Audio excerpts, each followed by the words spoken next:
Ladies and gentlemen, welcome to the Face2Face Podcast. My name is NICOLE, and this is a special episode. It is the first live recording that we are doing in partnership with Kabula Diaries. I am excited to be a host and excited to have the guest that I have today because it is none other than Malawi's most famous manager, Prince Chikweba. Prince, how are you? You can't put manager and famous in the same space. Really? No. It's not supposed to be like that? It should be our work that should be famous. So Okay, fine. So how should I unless describe it? unless you're trying to steal from me, but I don't think there's famous in anything about me. No, I don't think so. So, okay, would you prefer the term well-known? Still, you're trying to. Because you are. You are well-known. You can't take that away from But, yourself. Okay. I mean, since it's airtime, let me just accept it. I don't. So, how has life been feeling for you lately? I know a lot has happened. The year has started. We're literally into the second quarter. How's life been? No, it's been the best I can describe it. It's been life. Life has been lifing. But the great part of it, I think, is just knowing that you're here to still do more, probably push yourself and other people maybe to more limits, and But otherwise, we can't complain. I don't know about you.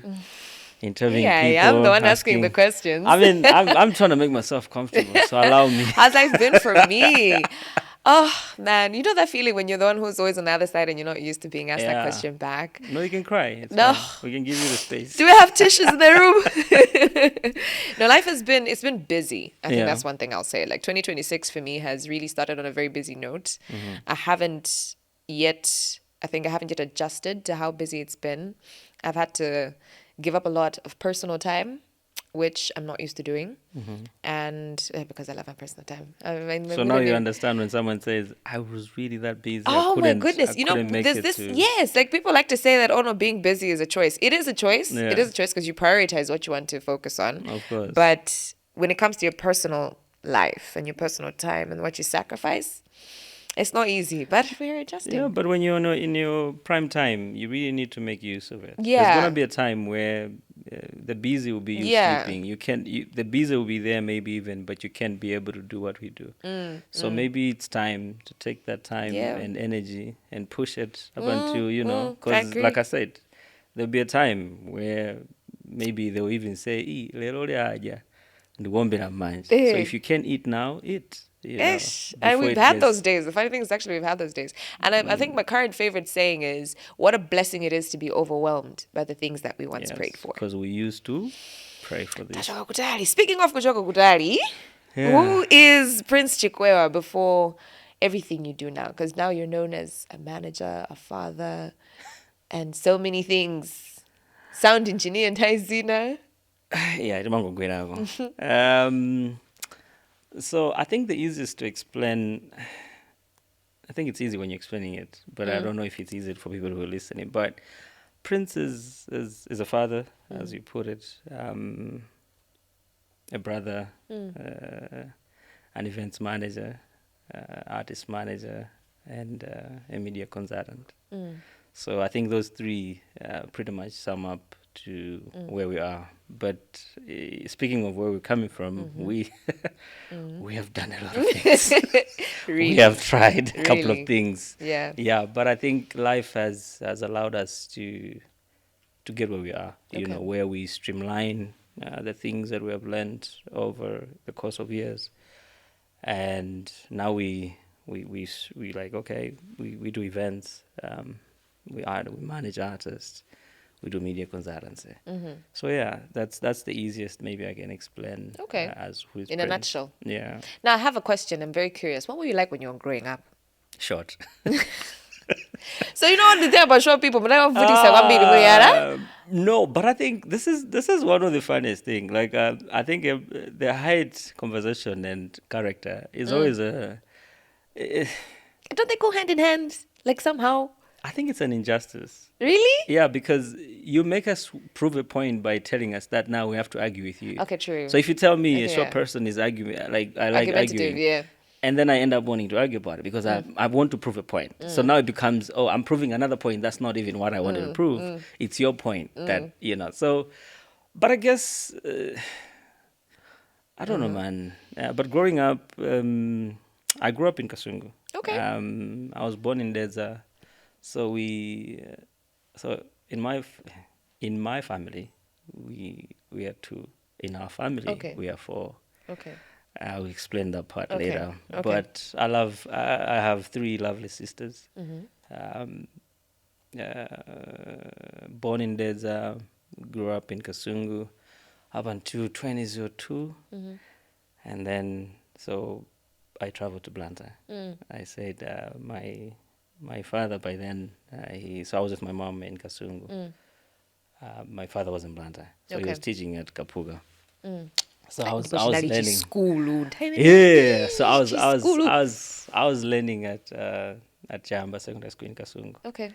I think for people that know this place, it's a proper government school, so I don't need you to explain anything. Okay. I think I finished the whole Form 1, not even, I think I went in class a few times. Really? Okay, my mom doesn't know this, but... We're learning this today. Yeah. So it's one of those that I realized, I said, my dad teaches at Kapuga, and I'm here at Jamba Secondary School. I might need to forget what I know about these two people. I need to find a way to find my place in that man's life. So yeah, I came to Blantyre. I remember then we took a stagecoach from Kasungu. That was my first time traveling that long. So I left Kasungu. To the viewers, do you know what stagecoach is? If you don't, please Google. Yeah, so so the first time was just to see where he stays. Okay. So I came and he waited for me. He was staying in Lunzu. Obviously, Kapuga is in Lunzu. Yeah, so my thing was, let me see him first, because we had spent, I think, about maybe 5-6 years. We had not been together because he left Kasunga, I think, in 98. Okay. Yeah, so this was 2003. Yeah, 2003.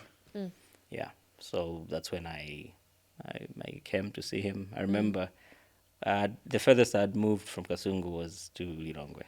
That before that time. So this time around, when I got in Lilongwe, obviously now I'm moving from Lilongwe to Blantyre. So just getting at the TV, I'm like, okay, are we in Blantyre? I can imagine. But it was a very excitement interesting. also. Yeah, I traveled the whole day because of obviously stagecoach. We got in Blantyre, I think, like 2 a.m. thereabouts. Yeah, but he waited for me, picked up, went home. And then I did what usually, I think a lot of people have seen it. You know how government schools and private schools would close different times? Yeah. Yeah, so the time I came to Blantyre, Kapuga was on, and then we were on holiday. So when I went, obviously he's teaching there. Then also my dad is a very interesting man. He likes to make sure that people know that, that's my son. He's proud of you. Oh, yeah. So he said, I should join the school as, I'm on holiday, but I can still go in. So I went in there. It was crazy because that was my first time that teachers were waiting to get into in teaching by the door. I was like, we go and look for teachers in the classroom. And the teachers, schools.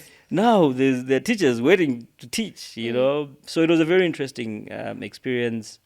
When I went back to Kasungu, I told my mom, I said, listen, man, I need to go there. And I think I if I continue here, I don't think I'll gain anything. And yeah, that was it. That's when I left completely, came to Blantyre. Okay. And did school there.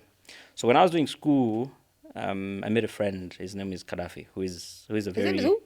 His name is Gaddafi Ahmed Pilo. Okay. Yeah. I heard someone else. He's a very important character in my story. I don't think I've said much about him. Okay, I don't say much. Yeah. I'm sure people are like, what? You're talking this much? Prince talks like this? Yeah, but one thing that my wife left me with was she so every time I go home, I would complain about the entertainment. So I digress a bit. I would complain about things. Okay. Right? And then she would always say, Abwan, ngati muzibera kuno, muzidandaula. Koma simabanga chintu, or kumafotokoza kuti maganizano ndi awa.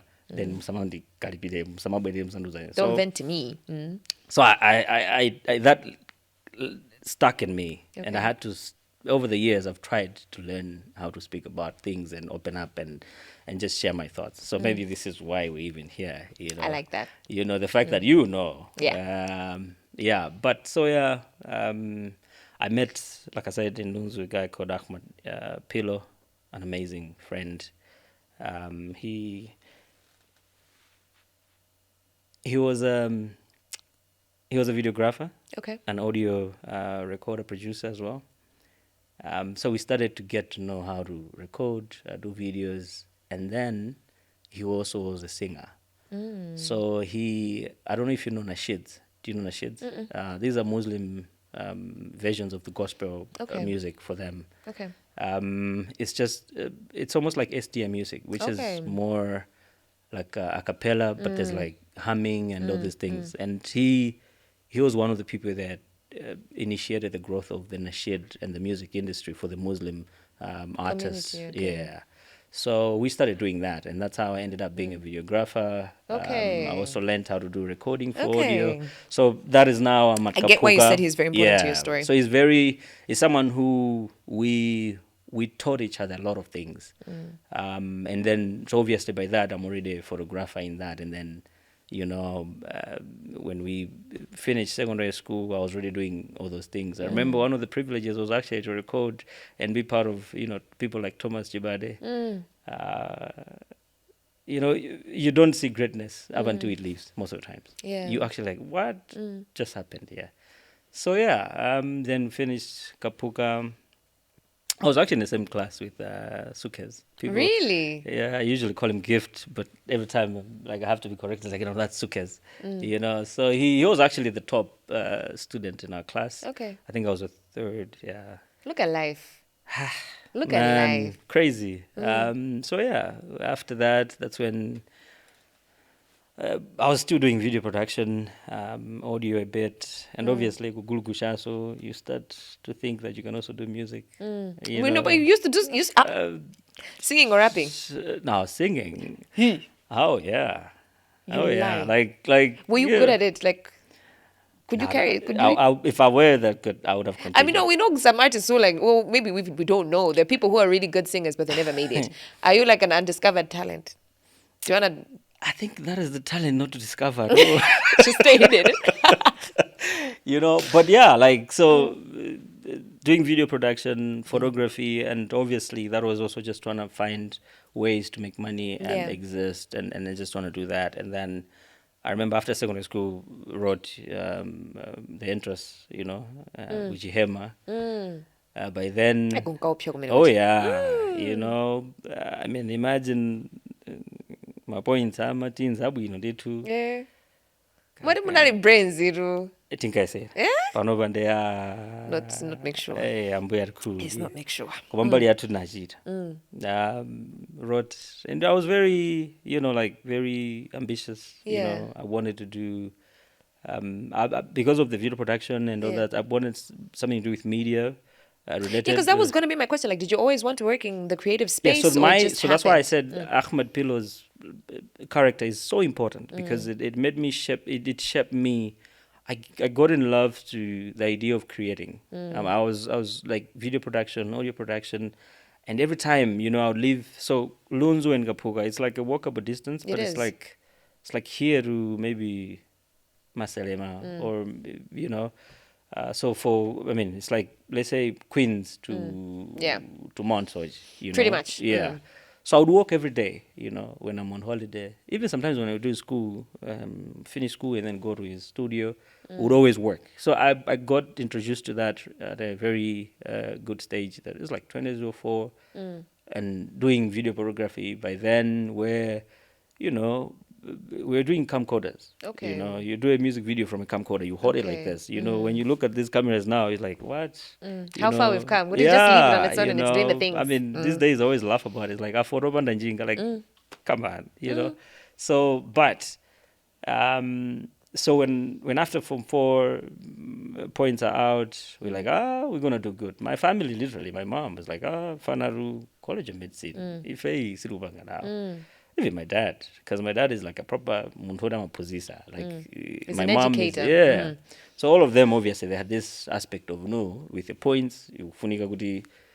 College For of me, Medicine. no, man. What But was your first? Do you remember what your choices were like when you were filling in your choices? so now, when I had a conversation with my dad, and this guy called, a teacher called Muo, was a good friend of my dad. And he's a Okay. very science guy. He's like, no, with these points, everyone below 18 is supposed to do these things, I remember, but we'd always hear this, but we made it like, it's fine. But we are doing the choices, we felt, hey, maybe they're seeing me. So I put the first thing was IT. Okay. I did IT. The second one was media and journalism, and then the third one was business communication. Okay. And then the results came out. That was the peak of quota system, and you know where I'm from.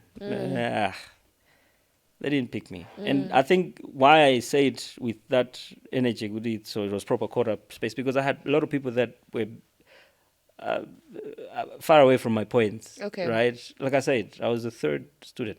And they still didn't pick you? Yeah, and I went to Zomba even to check my results for entrances, because it's like, come on, explain to me, because I was really, really disappointed.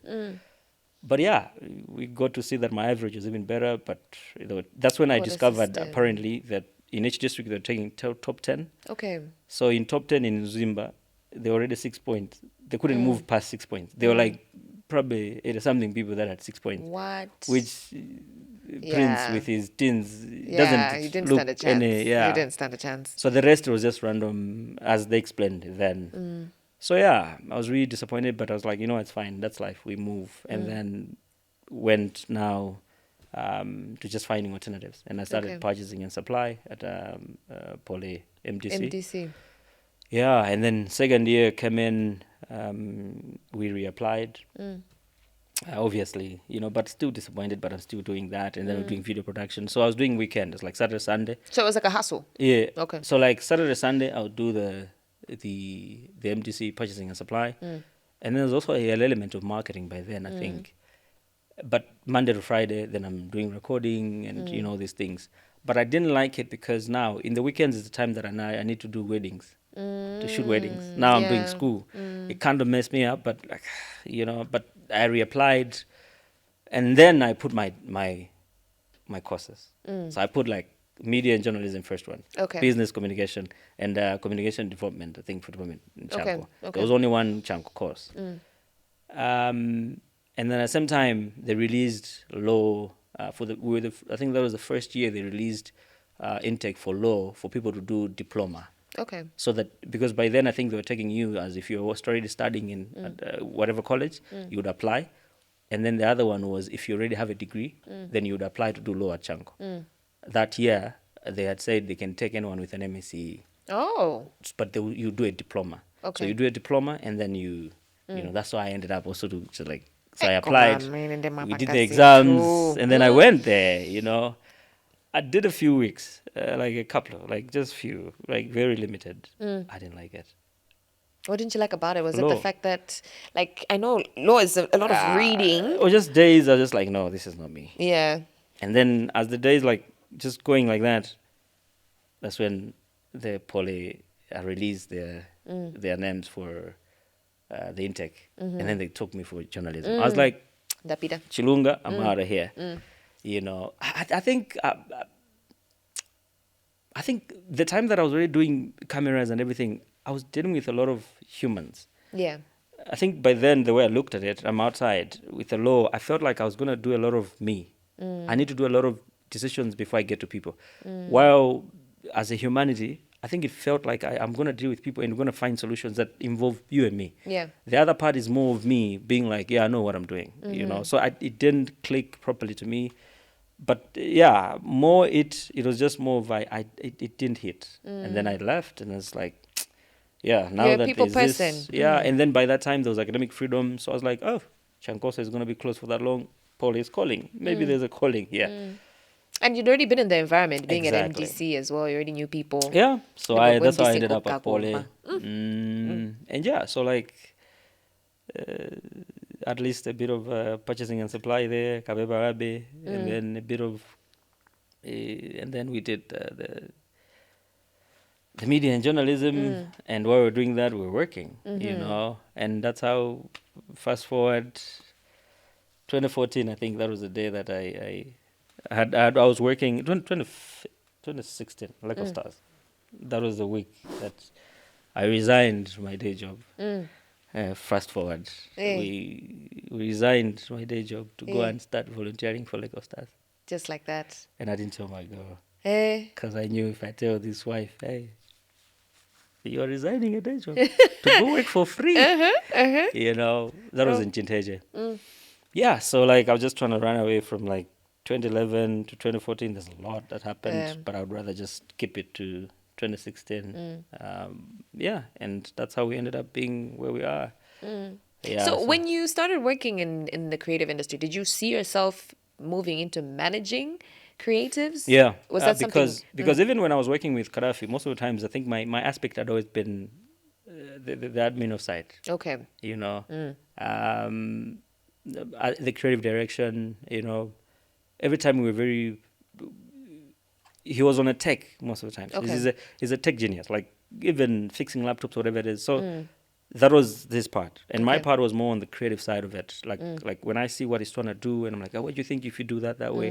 What if we shoot a video here? What if you do, you know? What if we take this kind of picture, you know? And I remember by then, like, I remember I went to by then I think Gwamba was under primetime media. I remember when I went to them, having a conversation about it. I went to his name is Eduardo.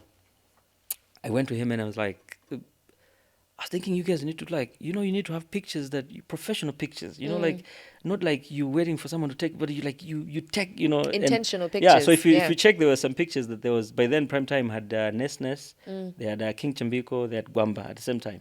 So there are pictures that they three were walking. We went somewhere to take pictures, you know, and that was where the mind had always been, like to be part of the creation of something, you know, and. From I think 2011, 2012, that had already been initiated. Okay. I remember before, like they say, I think 2012, if I'm not mistaken, that was the time, pretty much my first artist to work with, which was Crazy G. It was an interesting time. He had done a song with Theo Kamwendo's Dr. Theo Kamwendo Banda's son, Peter Banda, amazing artist. Yeah. So they did a song. It's called. Sino Pusa. Okay. Yeah, it's a nice. It's like it was almost in the line of Ndima Bajulu kind of music, and he was one of the people that like put that. It was like getting Masco to do a song with Yankee, and he put that up. Yeah. It was amazing. I think people should look it up. It's called Sino Pusa.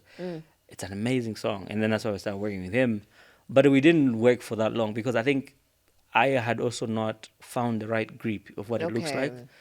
He was also in a space that I don't think he had understood what he needs to do. And he was trying to figure it out himself. And all of us were trying to figure out what to do. Yeah. So I was balancing between also, because I was shooting his music video by then. So so I was doing music videos, you know. That's how we ended up doing, you know, music videos like Zimu Vuta by Gwamba.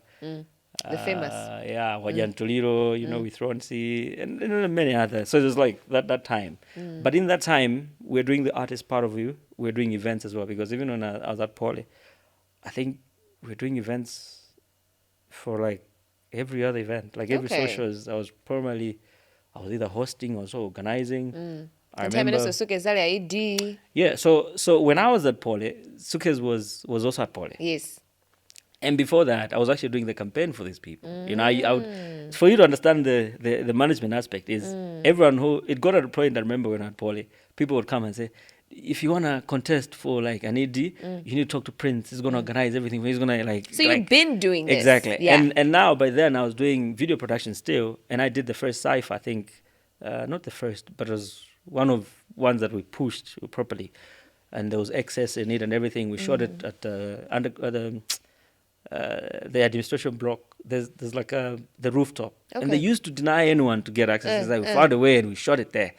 And then Sukes wanted to be a videographer because by then he was an artist as a musician and a graphic designer. So we knew each other like that. Like you do graphics, and there's like I want to also do like video production. I want to get a camera. Like, and we spoke about it. And I remember when we were doing the editing of the sci-fi, he came through. We spoke about it, and he would like he would even ask me stuff and everything. So the transition was like, I was stopping doing video production and he's asking me things and we talk about it. He became the video. You know, he asked me, I say, I want to shoot a music video. Do you want to come and help me? And we spoke about it. And remember, I think his first was with Amaro, if I remember. And he asked me and he edited it and everything. And we were laughing. He was just putting flares everywhere. You know, like I say, there's too many flares. You know? Yeah. So that's how we have always like crossed paths. Like, Okay. he's someone that I've known for like a long time. Yeah. You know, so yeah, like that's how it ended. But even when I finished at Pole, I think like 3 years consecutively, I was still doing the social weekends. They would call me to help them organize, even host the social weekend, the miss, and sometimes the awards. So it was like a continuous kind of thing in that regard. But at the same time, I'm also working as a videographer and photographer, you know, and then that's when the existence of Royal Image came around, because that's the company that we work with, which was founded in 2014 properly. But by then it was just existing without registration whatsoever. But 2014, that's when I said, no. This, we need to put it to paper. But obviously we still a lot of, you know, ignorance and there.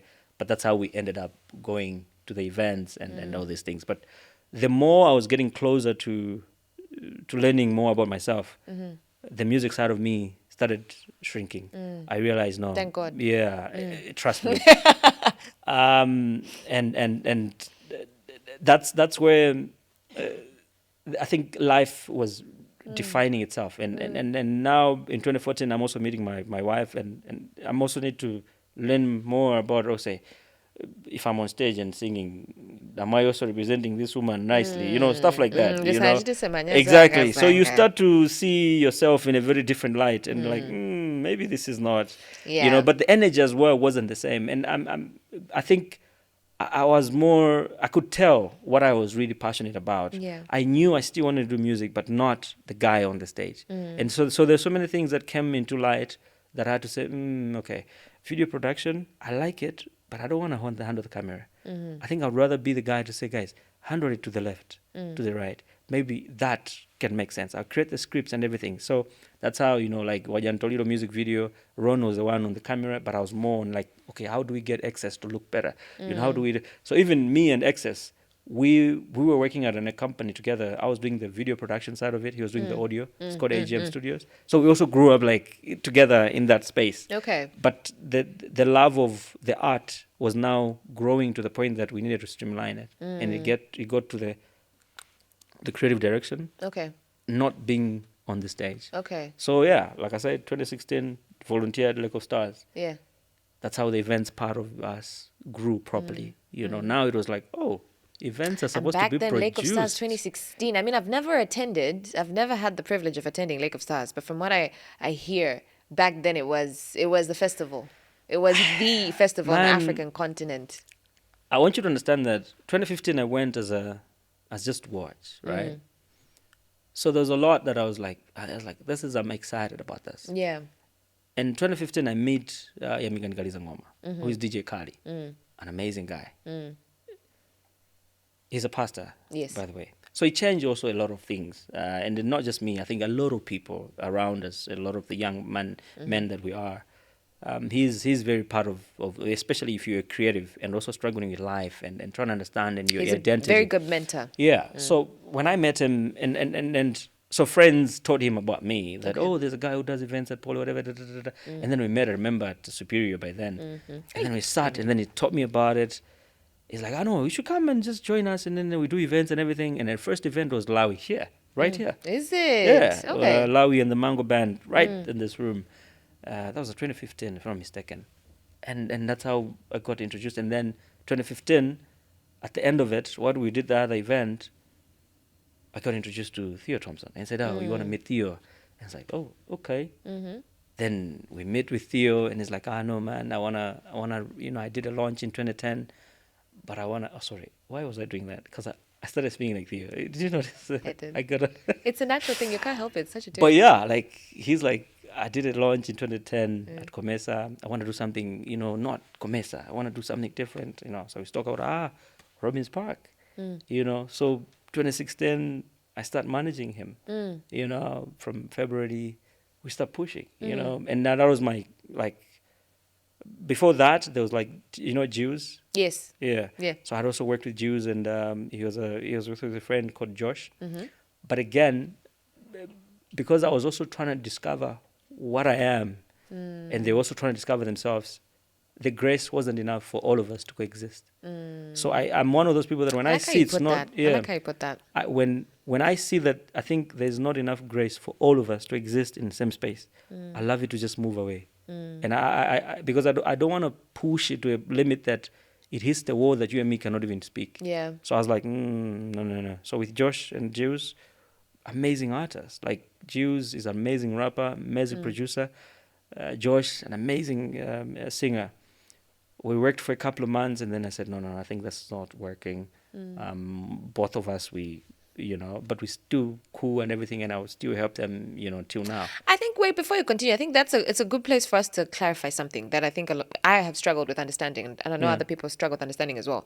Who's actually the boss between a manager and an artist? There's no boss. I think, explain that They relationship. Like, what's the dynamic of the manager and artist relationship? They shouldn't be a boss. Okay. All of you, it's like here, you understand? Because we've seen artists who come forward and say, "Oh no, I fired my manager." Well, but I think that's I don't know. But the way I look at it, if it's a working environment, the struggle to have validation instead of actually you being the validation is where a lot of things go missing. Okay. And they go in a messy way, because I don't think you as a manager, you're an errand boy. I don't think either you as an artist, you're also an errand. All of you are existing to perform specific roles. Okay. And that understanding makes all of you to really work well together. It's the same way that we have an attitude towards a guard, for instance. He's playing his role. Respect them. The boss idea is most of the time just to discredit the existence of other people's value, because it makes you to look you are on top, right? That's the reason why a lot of these conversations become a problem. Okay. It's like if I'm in a relationship, it's like, I'm the man, I'm the head of the family. I make the The reason decisions. why you want to keep pushing that is because you feel you're not validated enough to be just a human being. So for me, in a normal working environment, I don't think there has to be an aspect of who is the boss. Okay. I think the aspect should be who is doing what. Everyone should play their role, that no one needs to think about who is the leader or who is the boss.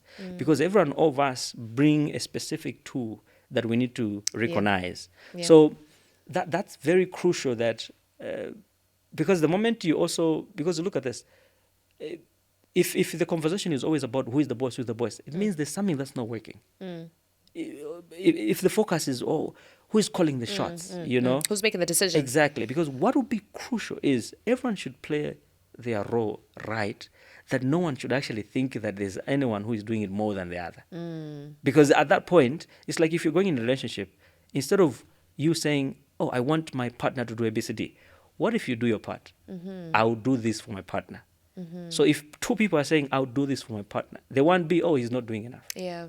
If everyone is thinking, what can I get from it? Then that's where the confusion and the constantly problem. transactional. Exactly. So that's why I think that the biggest misconception about management is when everyone is looking at, because, we are people with ego. Yeah.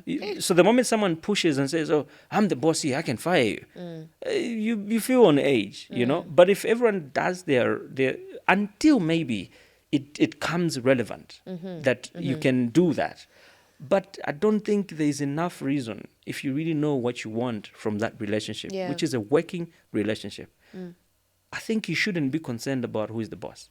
Because the best bosses are actually the ones who don't make you feel like... Yes. Exactly. Yes. Now, speaking of working relationships, you worked with Gabadinho Muhango at some point. What was that relationship exactly? Because at some point, it seemed like you were his media manager. What was the relationship? Well, it was a proper... So I think not the tricky part, but maybe the difference between musicians and footballers is the fact that they can have an agent who is also sometimes called a manager. Yeah. But mostly their job is the agency point of view, which is between... It's about them finding football clubs. They're most... Okay. A lot of the time, this is what they focus more. Where are they playing? And what do the contracts look exactly. like? What are they making? but my role in his life was a manager in the same way that I am with, let's say, with other artists that we work with. But because now there were other, like I said, like the agency point of view, which was on the football side. And in that, it also pushes us to talk about when I was working with him, everything to do with, let's say, revenue that was being realized.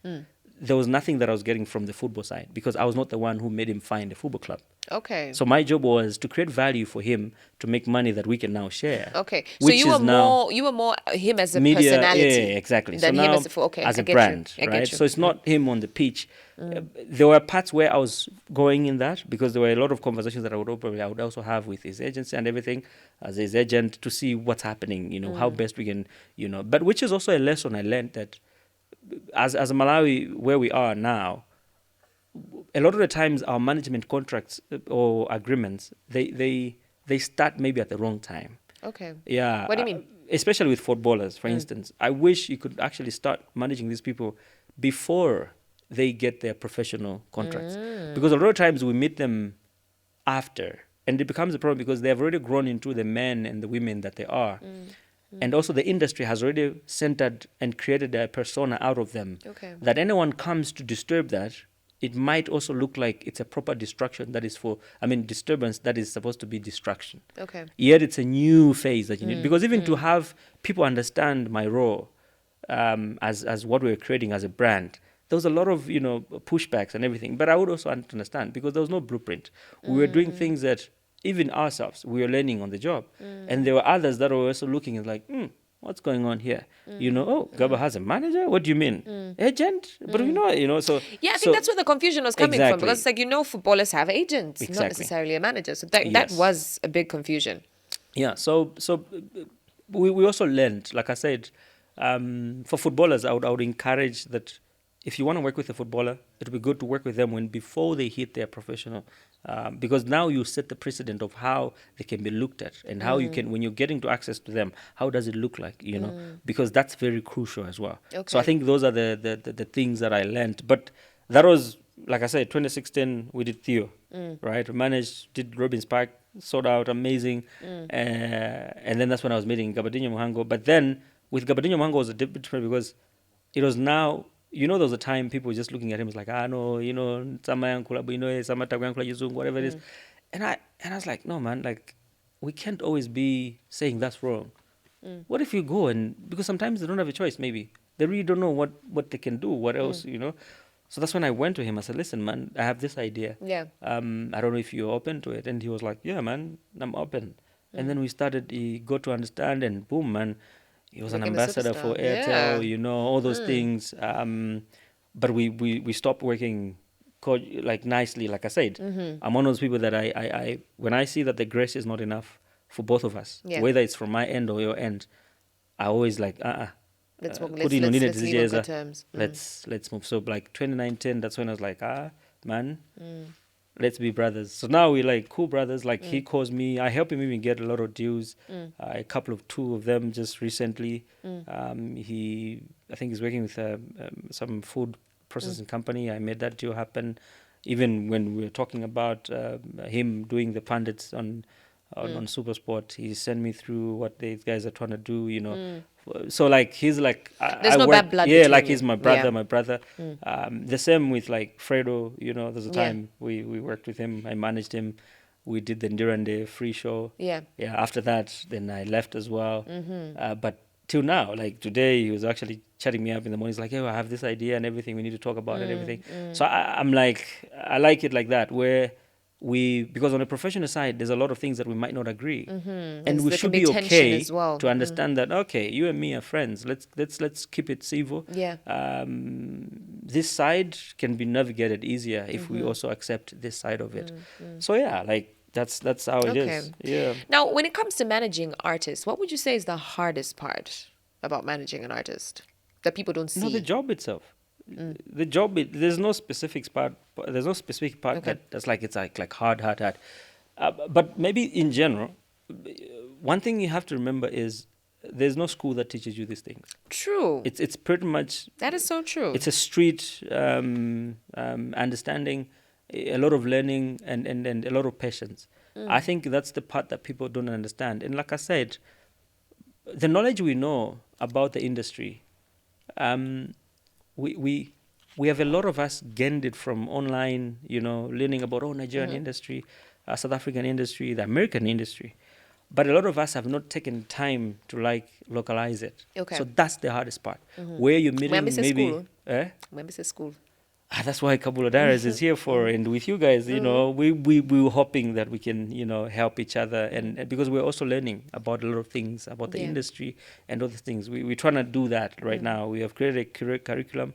We're hoping that we can roll it out properly. We tried last year to roll it out, but there were just a bit of gaps as well. So we're trying to still, define it the way that we can. But like I said, if you chat with an artist right now, not just an artist, but even the audience, they'll tell you, no, a music industry works ABCD, they'll tell you, and you really, wow, you're amazed, But then everything they have said has nothing to do with Malawi. And Malawi is a totally different audience. It's a very, you have to accept that reality, that we need to tell and make our own. Yeah. Whatever information we've gotten, whether online, wherever it is, we need to find a way of getting it now to us, our needs, because we are now celebrating YouTube views. Our friends stopped. They're going We're somewhere still playing else. catch up. You understand? We're still playing catch up. The issue of managing an artist here, there's a misconception, like you're saying, who is the boss, stuff like that. Our friends are not. They're worried about how much are we making, how many levels are we growing. They disagree. They have other things, but because there's almost like a formality in the informal sector, that's where they are. We are yet to define the formality in the informal sector. Okay. So that's where the biggest issue is the fact that the hardest part of the job is doing the job. Okay. Which is understanding that there's no book, but there's a lot of knowledge, which is, it can be a problem. It can also be a solution. But a lot of it, because it's not information about the Malawian industry. It's not contextualized. Exactly. So we have a lot of people that think, that's why we now look at, like I was talking about the views. You have 1 million views. And everyone is celebrating because people think that's where the industry is at, because they've seen artists outside celebrating 1 million views, right? But listen, those guys, when they say 1 million views and they're celebrating, it's money. It's money. To us, you can't even get a booking out of it. That's true. Yeah. And now even you can't even put ads. Yeah. So now when you look at to the management aspect, when I look at 1 million views, especially you're a new artist, for instance, my first thing is, oh God, how are you going to beat that? Because now you're giving yourself pressure that your next one, if it doesn't hit 1 million, it's not good. A success.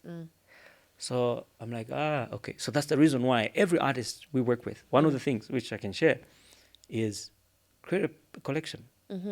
Because the single mentality is not for an upcoming artist, especially in a country where there's no media pushing that is from a label point of view. Yeah. Because the reason why other industries they're doing the singles is because the labels have enough value to push from social media to mainstream. Here you really have to do it your own. Yeah, that's why I guess we see a lot of artists actually doing the posting themselves, they're promoting it themselves. Because if Davido is dropping a song today, even you just open YouTube, it's there. The first thing. Yeah. You open Facebook because it's there. It's already a challenge on TikTok. It's something. There's so much going on. Because before they release it, the people that are behind that single, it's not a chance that you see every time you go on TikTok, you find the same people. They've studied the algorithm. They know what's influencer working. is an alternative to us, the industry, that we can't get hold of the entities in that way. Because the entities are the ones who are dictating what kind of content can be consumed to where. Yeah. So we are not part of the industry yet. Our voice is not loud enough for it to matter. But it will, because it doesn't have to be a lot. It just needs to go to the right places. Okay. Because even the reason why the YouTube the YouTube views are not monetized, it's not because we are a small country. It's because who is selling? That's the question. If Because the fact that it gets to 1 million views in and of itself should tell you there's a market. There is a huge market. So that's another misconception that I wish we could try and have a conversation more on. Because, yes, the demographic is... Look at Jamaica, for instance. I think about 80% of the artists that are from there, they are all under labels from America. That's why you end up listening to them. But you look at the economics of it, Jamaica is not as the richest as we... you understand? That's true. But there's something that they did in the music or entertainment side of it, which is especially the music side. They found a way to defy that it's not about where you are, it's who is selling for what you want. So if a song is, like I finish a song today, a lot of artists in Malawi, they distribute music through online DSPs, right? Which is DistroKid, some of them, I think there are a couple of them. But you can go there and open an account with them. You pay, I think it's like $30 or thereabout for a year. So obviously the service they'll give you for them to distribute is $30 worth of service. You understand? And it means you don't have an office even to go and say, what do we do about this? Or can you push it to TikTok? Can you do... Where our friends, when they're releasing a song, they actually go to the office. They probably go to the office with YouTube. Then they're done with YouTube. They're like, okay, let's go to TikTok. That everything is... How do we get the song added to these playlists? These are the trending playlists in the region and what and what and what. Exactly. So as we're celebrating the milestones we're taking, we need to recognize that the industry we need to build is for Malawi. Not that you're limiting yourself. It's the same thing about international collaborations. The idea of, no, we need to go international. Because remember what it also means. Yeah. You being international, it means you doing the international standard, which is not you just recording anyhow. Music videos, it's not you spending 1 million. Yeah. You're talking about $1 million. Some of them, maybe the closest as our friends, maybe 100 million, maybe 100,000 million, right? A lot of these videos that we see, even in South Africa, the biggest artists, that's what they spend because they know they have already monetized. 100,000 million. No, sorry, $100,000. Okay, fine. That was I was literally processing, then I was like, wait, what? Sorry, numbers. But the point is, as we are talking about the international level, we need to remember what it also means. The standards that we have to aspire adhere to. Because if you're going to do a song, even on an events point of view, there was a time I was saying the reason why, there was a day I think people were saying, no, we need to have Burna Boy in Malawi. And there was a thread, I remember by then. By then I was on Twitter. I left. Does it see? Yeah, it's just been It's a a lot of while. noise. Yeah, no. It's a lot of noise. So I remember I just said, let me share this. I think we need to be at a point where we accept we can never manage to have Burna Boy in Malawi. And not because we don't have the money, but it's just a lot in terms of production. It's a serious production. Work, even just looking at the amount of work that went into WizKid. Exactly. Ira Star. These I was listen. I mean, I was a producer for that WizKid event, and and then he toned down. I'll be honest with you.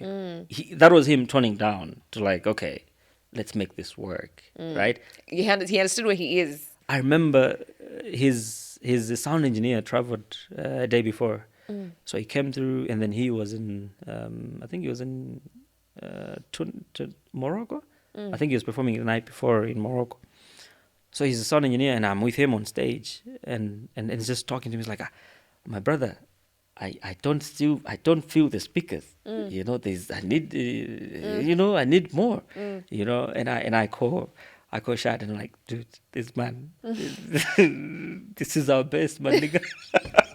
We don't have the capacity. But it wasn't just jokes aside, it wasn't just that we can't add more, but we had, this is with the time and the resources that are allocated at that moment, that was the best.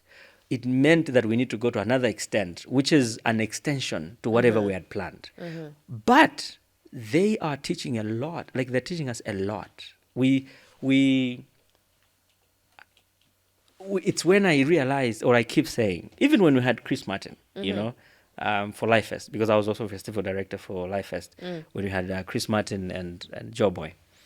Chris Martin, he came with like his band, and this is a session band. Him, sound engineer, he needed a specific console.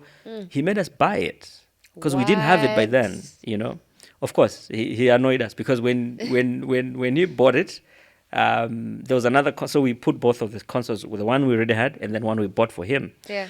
So the sound engineer looks at the new one. He's like, "Oh, but I like this one." And I'm like, "You just made us buy Rubbish. this, you know." But you could tell how. I mean, but it didn't hurt because I mean, I guess it prepared you for future shows. and as and it well. also helped us to see that we actually need to be upgrading Yeah. as much as we can, and that's Yeah. what our friends are doing. Every time they are moving, we're still stuck at a certain level because look at the concepts that we're holding. How are we doing it different 10 years ago? We need to be very... That's so like, true, we eh? need to pay attention to that. And lately, what we have done is there's a lot of investment in how we're going to capture the performance instead of actually a lot of investment in the performance. What is the experience So you people are going find, to have? that's my cameraman. Oh, that's my designer. Da, da, da, da. Your band, you just, you don't even have a DJ. There's more presence of cameramen on stage than the actual band itself. You can see, you leave the concert seeing, but I'm a cameraman attached, but you not see how many guitarists were there. Facts. But I think the thing that we need to keep blessing ourselves with is the unlimited and unstopping attitude to learn. Absolutely. Like there's no one who has a blueprint. Some of the things that we've been sharing here are what we have went through, but they're not gospel truth. There are things that we just need to pay attention to. The way we are paying attention to our exams, let's pay attention to this. If we are saying, I'm an artist, I'm a musician, I'm an artist manager, I'm like, remember your role. Like you need to keep Play learning. a position. Play it right. And make it as good as you can possibly be. Consistently. You have to keep doing it. Yeah. Now, speaking of misconceptions, you manage Eli, the artist, and he comes with the Hive Band. Do you also manage the Hive Band? Yes. So Okay.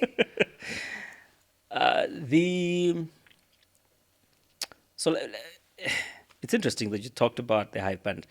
So the Hive Band is, before we go there, as an artist, Eli Njuchi, everyone who is associated with him as a brand, they are Automatically called is a hive. Okay. Right? Because obviously... Njuchi.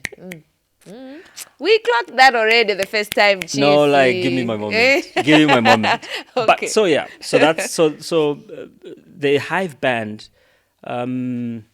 So we started working with Eli, I think, in 2019, and I think when he was in Ilongwe. He was a Ilongwe boy, so we got him here. He got here, I think, in June or May, thereabout.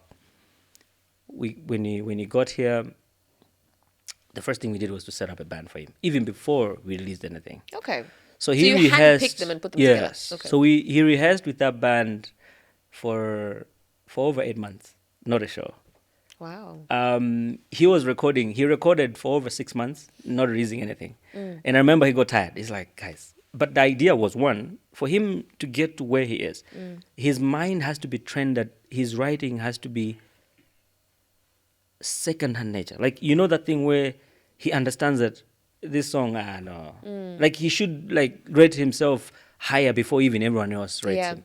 So for 6 months, we made him go through meeting a lot of producers and a lot of people just to understand and how best he can actually become better, you know.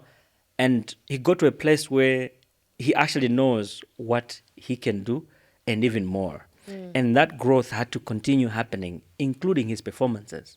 So even I remember when we were setting up the Hive Band, which was, the first one was, there was Raphael, there was Hojani, I think he's an essay.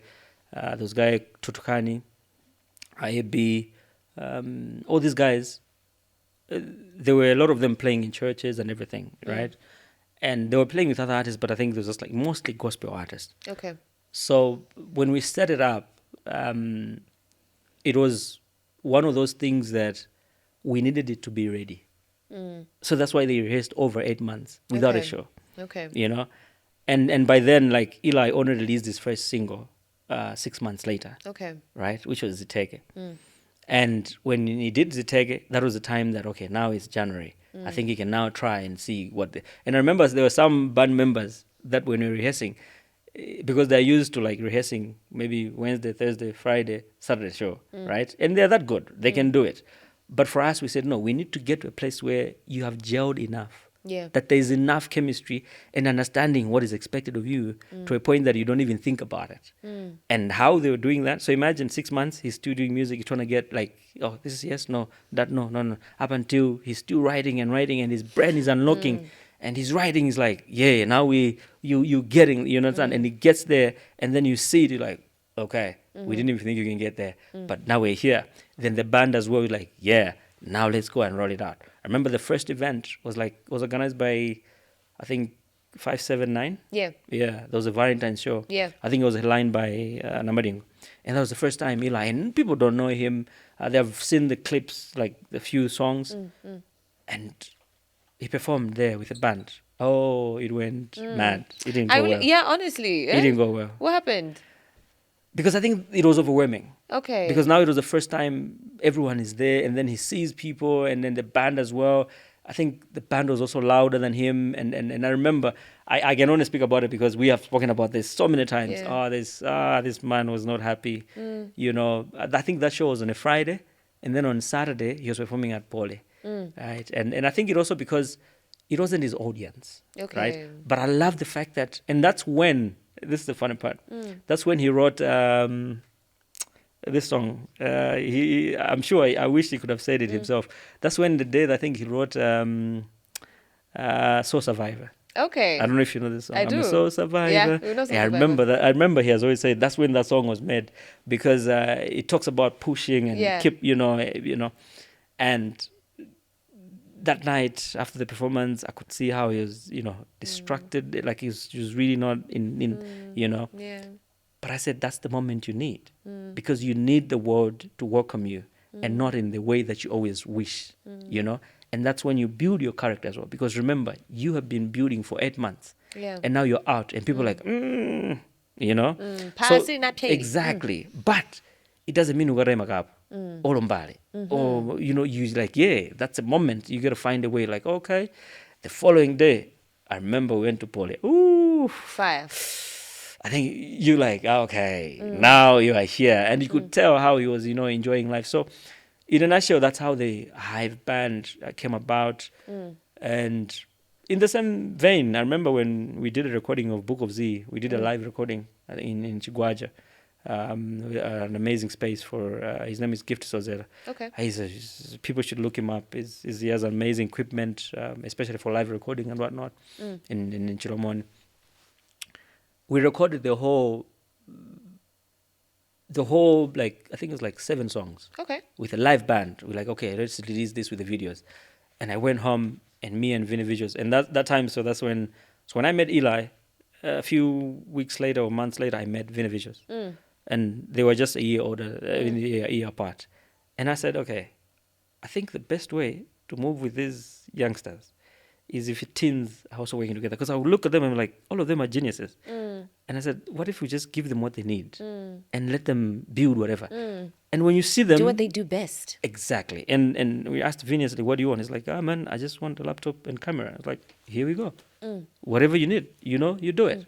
And that's how we met them. And then we started shooting the Book of Z. We sat and we watched after... So this is like, we have rehearsed for months as well. We shoot it the whole day. I went home and I watched the footage.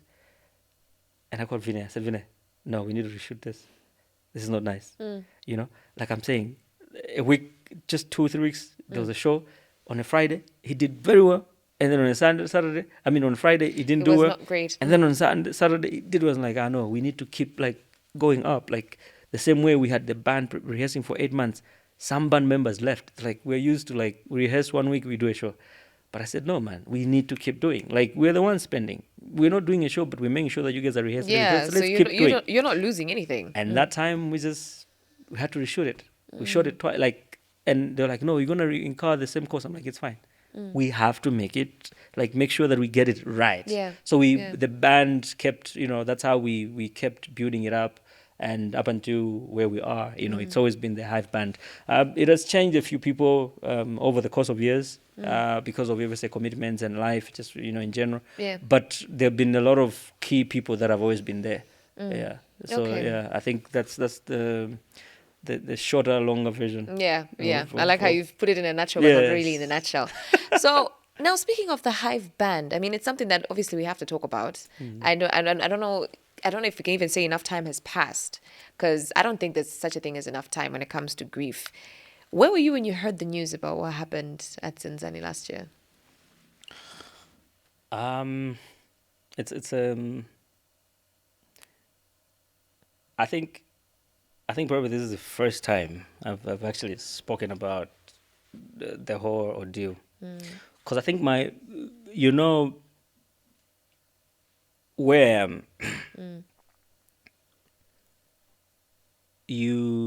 have you ever been in a situation where you have to be the person who manages and moves things that involves your brothers and sister? I have. Where it's not work anymore. It's personal.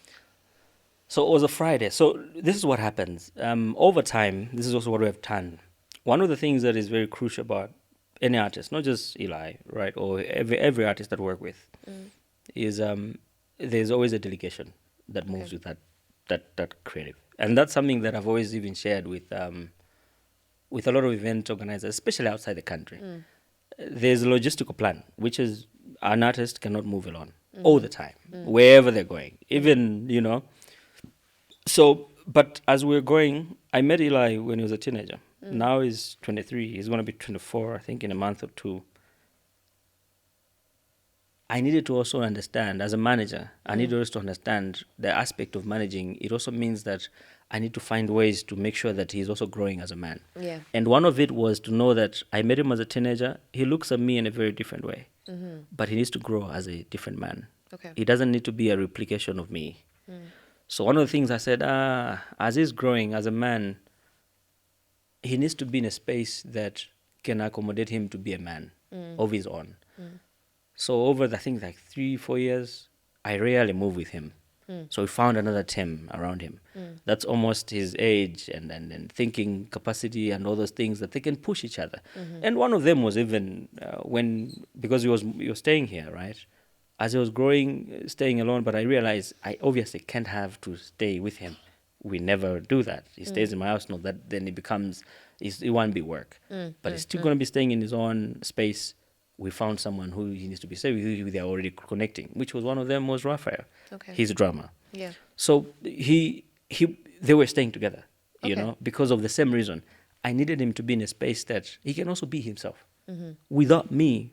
Because whether we like it or not, he's still going to look at me as a bigger brother or a manager, stuff like that. So there's certain things as a person he might not do freely. Because obviously there's like that kind of attitude. Yeah. It's like being with your dad. Exactly.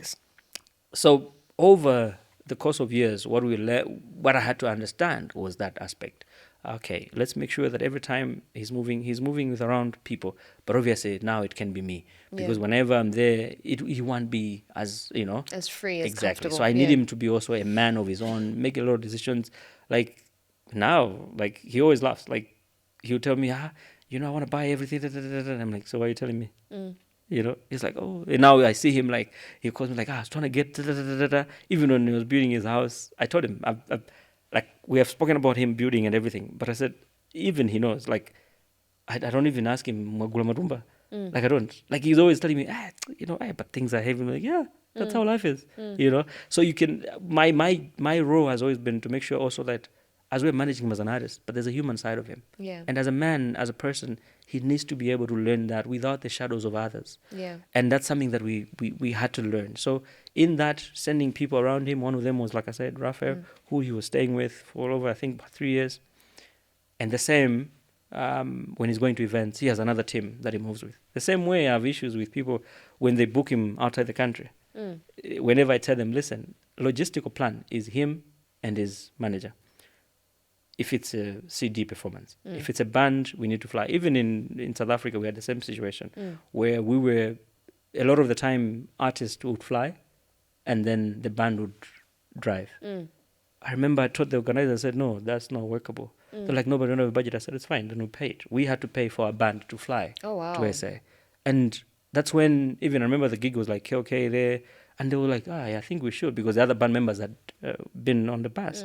And that also changed, Now they like, they understood why they need to fly people and everything.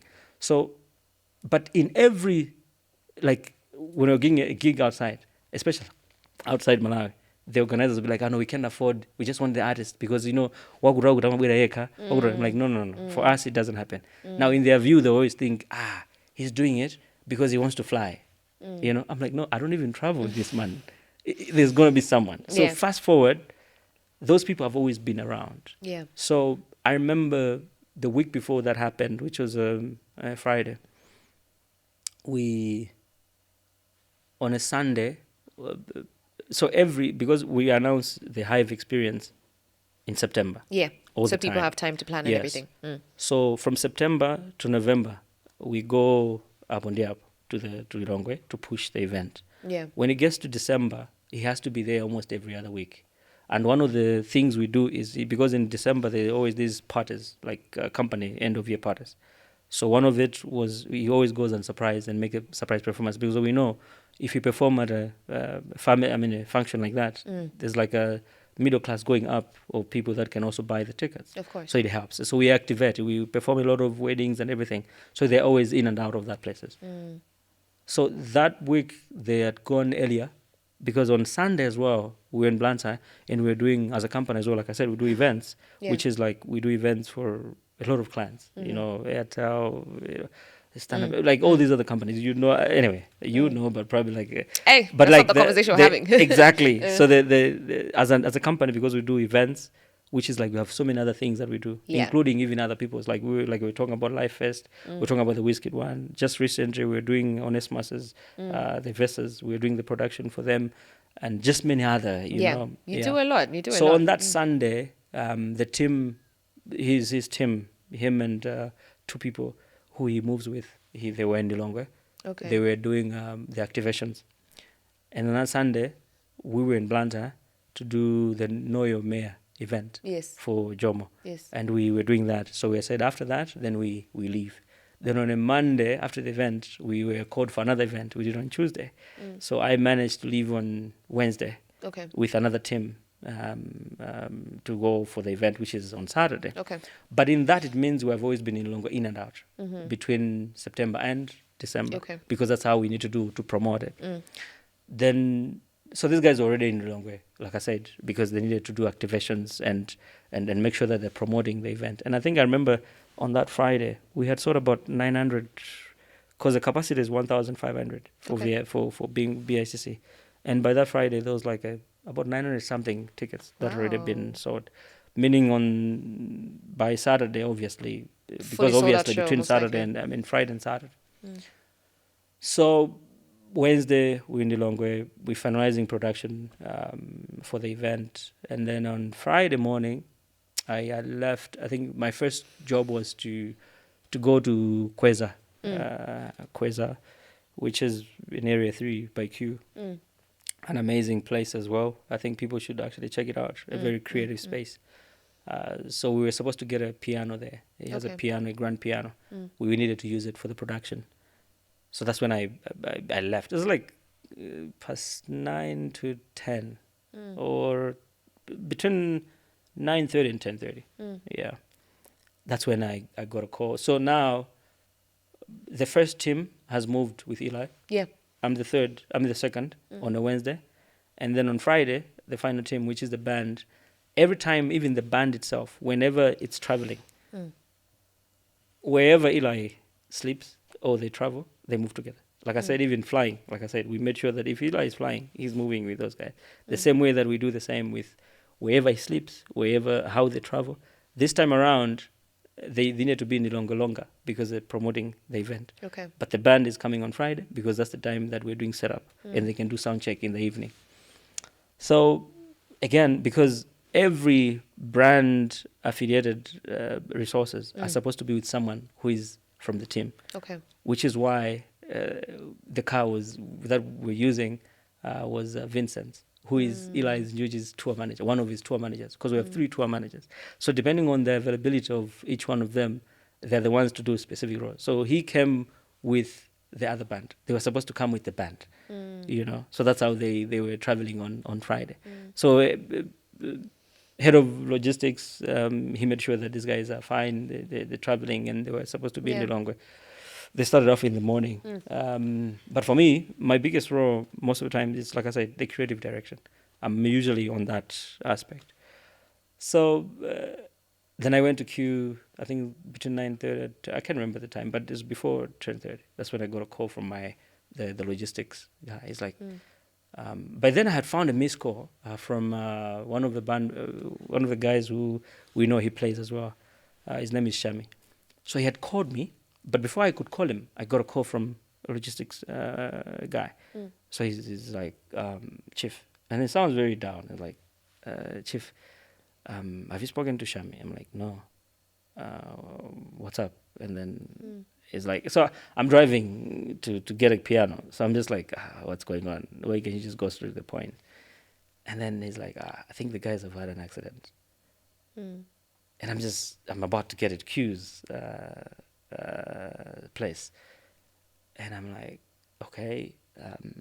And I said, who have you spoken to? He's like, no, but it seems it's not looking good. I'm like, okay. Okay.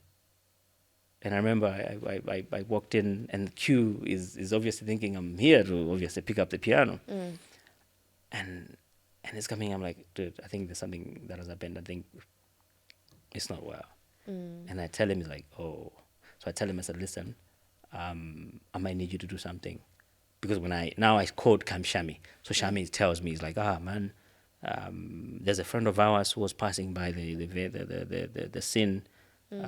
He recognized one of the guys, but he couldn't stop. So that's why he called me. And that's what I was calling him. I'm like, okay, fine. So then and I asked him, he's like, no, but it doesn't look good. I'm like, okay, cool. Right there and then, my mind now switches. I'm like, okay, it's time, you know. And I think things started happening that now you're moving. You now become like in management mode, like you're just cruising. You're like, okay, I have brothers here. Autopilot immediately, just like that. So that's, I took you. I said, you go where Eli is, because you need to be there. And then I call one of the guys as well, who were supposed to meet, who also handles a lot of stuff, one of Eli Njuchi's tour managers. And then we met up. I started making calls. And I call BICC. I said, listen, guys, I think we might need to cancel the show. Sure. It's out. I go to the venue because there were a few people that were setting up already, because we had about 3 stages we need to put up. And I tell the guys, listen, we need to cut it. We will talk about it. I tell the ticket guys to like close the ticket gateway, and then everything else will tell you. Now I call, I start calling family, people that I know. I called someone in Mangoji for Vincent. So Vincent is, so I want you to understand, Vincent is like my little brother, the same way Raf was. Vincent, I knew him as a friend, you know. He became family. He's like proper little brother, you know. This is someone that his mom, even now, it's very crazy, you know. But I love the fact that grace has been sufficient for all of us in this time. Like every other moment, like his daughter, you know, like Vin, like I'm saying, Ralph, a younger brother, because we got him to introduced to a lot of things. He also made us understand a lot of things and learn a lot of things. And all of this, they were like little brothers to me. Like that's how we were, apart from the work side. Like I said, Vin, almost every trip that Eli took outside the country, he was a tour manager. I never went. I think I went once, way, you know. But the rest, you know, you go to Ireland, just England itself, all those, he was the one, you know. And they were like this, you know, a lot of trips, you know. So I call families, someone from Mangoji, because I knew I can call his wife and tell, you know. The same way I called, so Shami called other, like, the two other families, and I had Yeah. to do the other ones.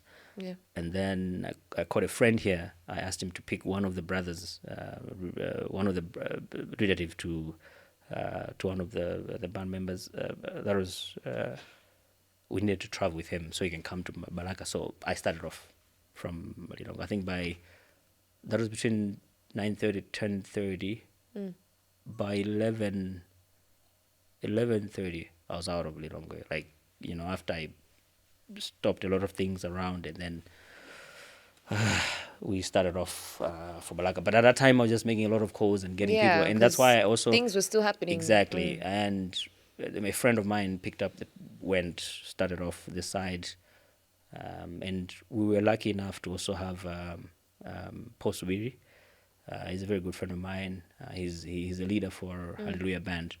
So he stays in Malacca. So he also, like, I was able to even spoke to the police through him and everything. He helped me to, like, also manage a few people before I got there. Yeah. When I got there, some family members were still coming in. As we had caught them, we were waiting for them. I got the mortuary. Obviously, for me, I think the first thing was family needs to go back to Blantyre, because all of these guys were coming from Blantyre. And I asked the families, and I said, if you can kindly allow us, because there were some that wanted to just get the guys and go to their respective villages. So I asked them kindly, I said, if you can allow us to get the guys to Blantyre, we make them sleep at the of your choice, which is like the mortuaries that we can do, so that at least we can now talk about the logistics of everything. Yeah. After that, and at that time, it means Q is now driving back with Eli and everyone. I think it took a bit of time to tell Eli, because we need to make sure that I am also on site. There was a lot of information that I needed to make sure that I'm there, and then everything else is moving the way it is. So yeah, that's when we managed to we started finding logistics around it and everything, and lucky enough, we were able to be helped by the Malacca hospital. They gave us 2 ambulances that we need to sort out logistics for and everything. Yeah. And we managed to get our brothers and a sister to Blantyre. And then like on that night, it was just like, we need to honor this man, and then the sister. And we, like, Vincent was also working with Welcome Trust. Okay. So they also got into it, like, okay, this is one of our own. And I was the one actually talking to them about, like, what I had to call them and all this thing. So for me, I had to pause being the brother. Yeah. Yeah. And I think it took me a bit of time to actually grieve, to really say, okay, this is what happened. And MOW came in, and I think Elivansi was working with Mwaiwatu. They also came in also because also she was working there. And there's a lot of people that also came in, and for us, we made sure that we needed to do what we needed to do. And I remember Patience as well, Namadingo came through. I called, I think, Judge as well. These amazing people, and many other people, but I can't mention a lot of people. But at that moment, we were just like, okay, we need to honor these guys. And on Saturday, because it was a Friday, so we got to Blantyre in the evening. Then Saturday, Vin's family wanted him to be buried in Mangoji. And then Ju was an amazing keyboard pianist. He was, apart from Ilvanse, he was the oldest in the team for, like, the jazzmen. Okay. But he never made anyone to feel like it. He was an amazing guy. Eli would, you know how he is, he's a 23-year-old, but he has so much energy. Sometimes, like, he would just look at him and tell him, and he would just play. He wouldn't, an amazing human being. McFarlane, I think the grace that was left by their existence will always be an amazing space, because now as a brother, I speak as a brother, I'm always going to be proud of these guys, because even on that Saturday, like, Vin was supposed to be buried in Mangoji. So in the morning, I had to wait for Ju, the pianist needed to be Amatuluga from mortuary, going for getting ready for burial. So Jew and McFarlane, we had like a joint small church gathering, and then right after that, I had to leave because Vin had already left in the morning, going to Mangoji to be buried. So I had to leave and then bury him. And then Eli had to go to Jew in HHI. And then one of the tour managers had to go to Chilobwe to bury McFarlane. And then we had to travel back in the evening because in the morning on Sunday we needed to bury. We needed to take out Elivansi. She was still at Com. So in the morning we had to go there and do that. After that, I had to go to church for Raf, and then the team. So me and Eli went to Raf at church. The other team, the tour manager and other guys went to Majinjiri for advance at the house. Eli's dad and mom came as well. So which was on a Sunday, and I realized there was a lot of attention that was being created that I think was not really what it needed in that moment. So on a Sunday, when we went to bury Raf, when they mentioned Eli to go and to put his wreath, I remember I went. I told him not to go because I realized people were just there to take pictures and videos in that moment. Because I remember that was it did raise questions when people wondering what happened. So I'm glad that you've explained that. So that's why I said I told even the father, and I said at Elivances, if they mention Eli, you the one to go and put it, and he did it with the mother deliberately because we realized that this was not grieving. This was a show. And what people didn't understand is this young man has just lost 2 brothers and 3 other great friends. I don't think people were understanding the gravity of that, you know. And it's sad because I think for the longest time we have enabled very unhealthy behaviors. Yeah.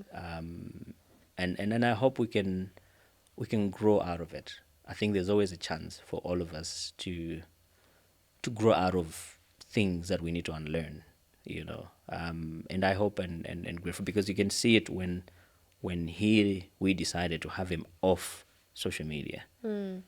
Everything about the funeral conversation stopped. So you can tell that it wasn't about the funeral. It was about the affiliation of that. And I think as humans, the grace has to keep moving and help us unlearn things that will help us not just because it's happening to someone, but because it is the life we need to exist on, you know. So, but in all that, what we have learned is, I think for me, for instance, and I think it's crazy because having this conversation, it's actually reflecting on how much I think we have had to harbor, you know, and we can't weaponize grief. We need to find a space in our own comfort spaces to know that what others are feeling should not be a show. And the sad reality about life is you want to say, why me? But the reality about it is there's no other brother person that things would happen to. There's no choice. We have grown so much that we need to stop fighting it because the signs of us being grown people is not just because we're getting married. It's not because we're able to do jobs. It's not because you can do so many things. Is remembering that we might be the ones to bury our brothers. We might be the ones to bury our sisters. And that's a very important not to remember that itakula. People have always been dying and they always die. Kalekalero kumalira mapita ndi makolo. We didn't care. Now, it's not just us kupita. It's actually us Kukaika. to decide how these people will be buried, where and how. When we look at that from a sober perspective, we realize that that moment is not a show. That moment is a life-changing moment. And a lot of people that have gone through that space would never be the same. But they don't have a choice. They have to exist. So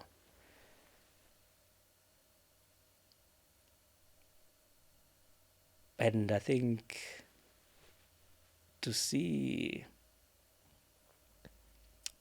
Eli get back on this stage actually a week ago. The band has rehearsed over a month and weeks without him. He only rehearsed with the band 2 days. You have to give it to him. Yeah. And I think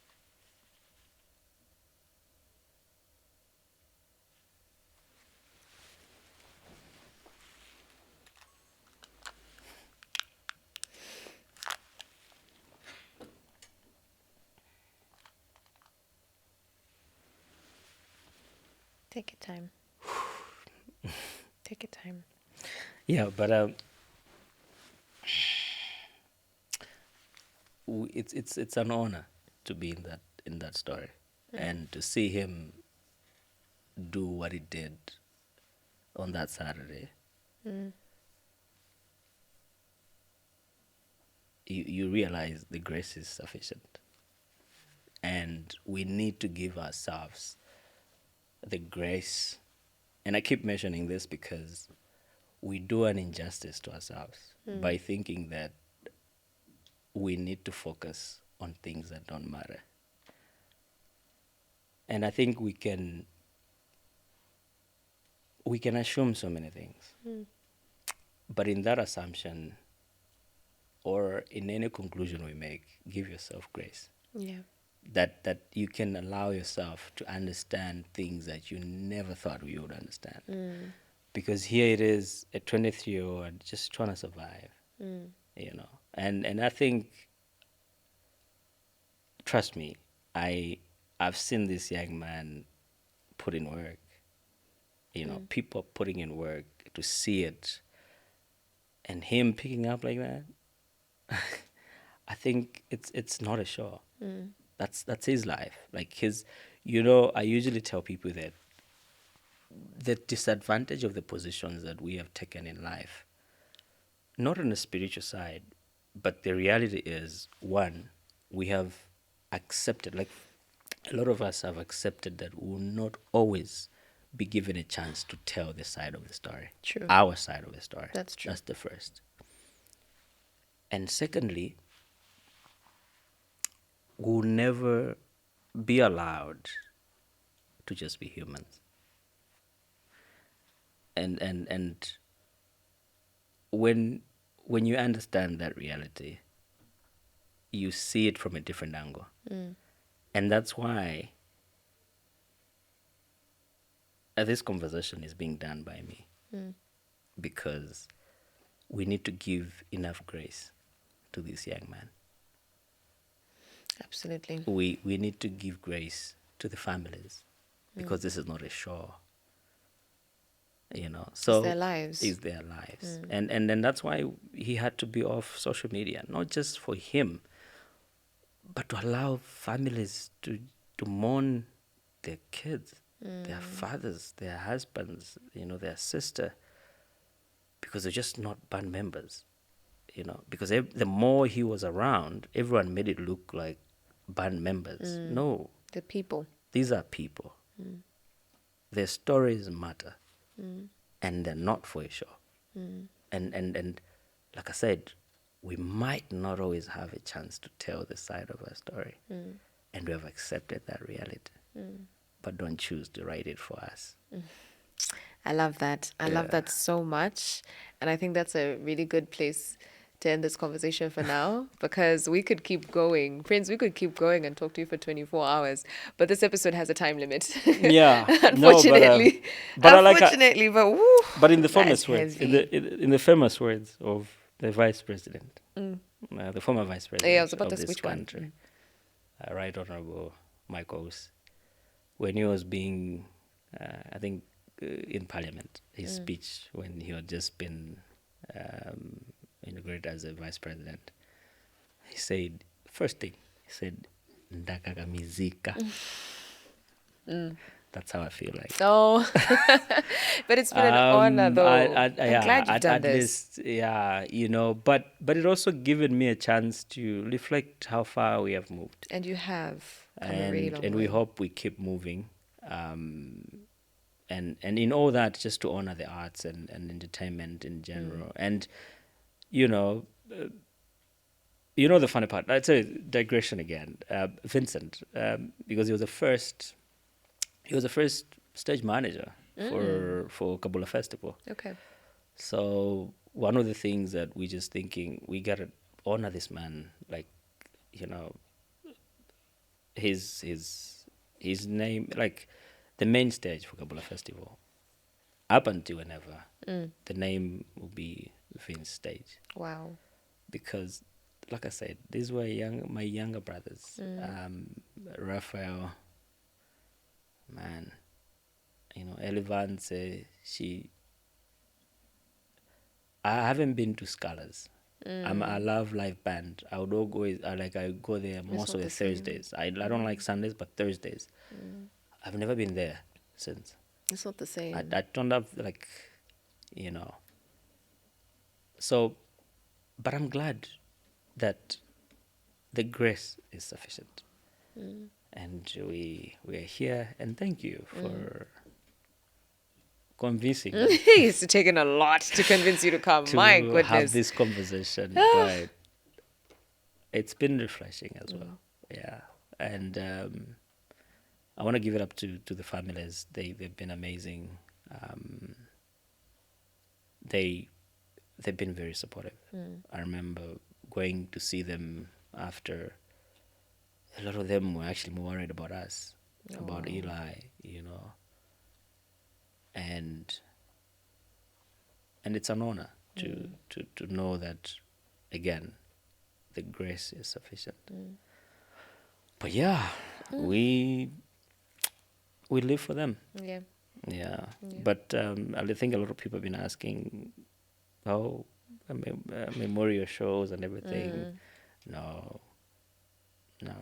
Yeah. Those, if anything that would ever happen for those people, it's private. And I want to say it for the record. It's not a conversation to have.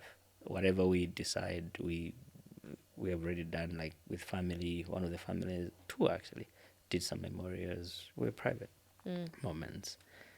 But that's it,